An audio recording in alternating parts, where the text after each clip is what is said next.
ಹೊಳೆನರಸೀಪುರ ಸಾರ್ವಜನಿಕ ಆಸ್ಪತ್ರೆಯು ಇಡೀ ರಾಜ್ಯಕ್ಕೆ ಮಾದರಿ ಸೇವೆ ನೀಡುತ್ತಿದೆ. ಇಲ್ಲಿನ ವೈದ್ಯರು ನಿಸ್ವಾರ್ಥವಾಗಿ ಕೆಲಸ ಮಾಡುತ್ತಿದ್ದು, ಆಸ್ಪತ್ರೆಯಲ್ಲಿ ಮತ್ತಷ್ಟು ಅಭಿವೃದ್ಧಿಪಡಿಸಿ ರೋಗಿಗಳಿಗೆ ಅನುಕೂಲ ಮಾಡಿಕೊಡುವುದು ನಮ್ಮ ಗುರಿ ಎಂದು ಶಾಸಕ ಎಚ್.ಡಿ. ರೇವಣ್ಣ ಅವರು ತಿಳಿಸಿದರು. ಪಟ್ಟಣದ ಸಾರ್ವಜನಿಕ ಆಸ್ಪತ್ರೆಯಲ್ಲಿ ನೂತನವಾಗಿ ನಿರ್ಮಿಸಲಾದ ಐಸಿಯು ಘಟಕವನ್ನು ಸೋಮವಾರ ಉದ್ಘಾಟಿಸಿ ಮಾತನಾಡಿದ ಅವರು, ಆಸ್ಪತ್ರೆಯ ಉನ್ನತೀಕರಣದ ಬಗ್ಗೆ ಅಧಿಕಾರಿಗಳಿಂದ ಮಾಹಿತಿ ಪಡೆದ ಶಾಸಕರು ತುರ್ತಾಗಿ ಬೇಕಿರುವ ಯಂತ್ರೋಪಕರಣಗಳು, ಶಸ್ತ್ರಚಿಕಿತ್ಸಾ ಉಪಕರಣಗಳು, ಕಂಪ್ಯೂಟರ್ ಹಾಗೂ ಪ್ರಿಂಟರ್ಗಳನ್ನು ಒದಗಿಸಲು ಕ್ರಮ ಕೈಗೊಳ್ಳಲಾಗುವುದು ಎಂದರು. ಆಸ್ಪತ್ರೆಗೆ ಸಂಪೂರ್ಣ ಹೊಸದಾದ ವೈರಿಂಗ್ ಮಾಡಿಸಲು ಹಾಗೂ ಆಪರೇಷನ್ ಥಿಯೇಟರ್ಗೆ ಬೇಕಾದ ವ್ಯವಸ್ಥೆಗಳನ್ನು ಸರಿಪಡಿಸಲು ಅಧಿಕಾರಿಗಳಿಗೆ ಸೂಚನೆ ನೀಡಿದರು. ಆಸ್ಪತ್ರೆಯ ಆವರಣವನ್ನು ಸದಾ ಸ್ವಚ್ಛವಾಗಿಡುವಂತೆ ಕಟ್ಟುನಿಟ್ಟಿನ ನಿರ್ದೇಶನ ಕೊಟ್ಟಿದ್ದರು. ತಾಲೂಕಿನಾದ್ಯಂತ ಆರೋಗ್ಯ ಸೇವೆ ಬಲಪಡಿಸಲು ಕೈಗೊಳ್ಳಲಾದ ವಿವಿಧ ಕಾಮಗಾರಿಗಳ ಪಟ್ಟಿಯನ್ನು ಶಾಸಕರು ಬಿಡುಗಡೆ ಮಾಡಿದರು.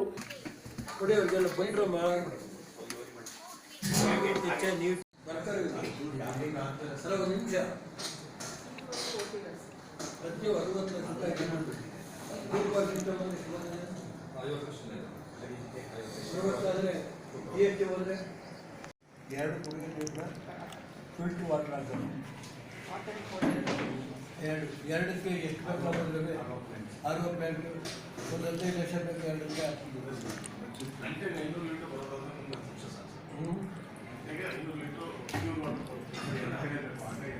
ಒಂದು ಜನಕ್ಕೂ ಇದಾಗುತ್ತೆ. ಡಾಕ್ಟ್ರುಗಳು ಕೆಲಸ ಮಾಡ್ತಿರ್ಗೂ ಅವ್ರಿಗೂ ಇಲ್ಲಪ್ಪ ನಾವು ಇಲ್ಲಿ ಕೆಲಸ ಮಾಡ್ತಿರೋರು ಕಾಸ್ಟ್ ಆಯಿತು ಅಂತ ಹೇಳಿ ಡಾಕ್ಟ್ರುಗಳು ಹೇಳಕ್ಕೂ ದಾರಿ ಆಯಿತು. ಈಗ ಯಾರೋ ಒಂದು ಹೆಣ್ಣು ಮಗು ಬಂದೈತಿ, ಈಗ ಇದ್ರದ್ದು ಹೆರಿಗೆದು ಇನ್ನೊಂದು ಪೋಸ್ಟ್ ಹಾಕ್ಸಿ 3 ಜನ ಆಯ್ತಾರೆ.